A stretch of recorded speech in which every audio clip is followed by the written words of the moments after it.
อุดรเมื่อลมหนาวปีก่อนเจ้ามาฟ้อนงานทุ่งสีเมื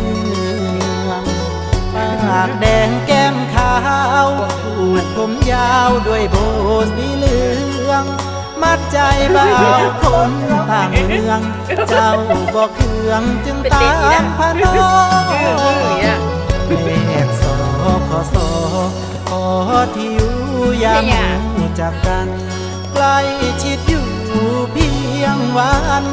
ต้องจากกันเพราะงานอายรอกระเป๋า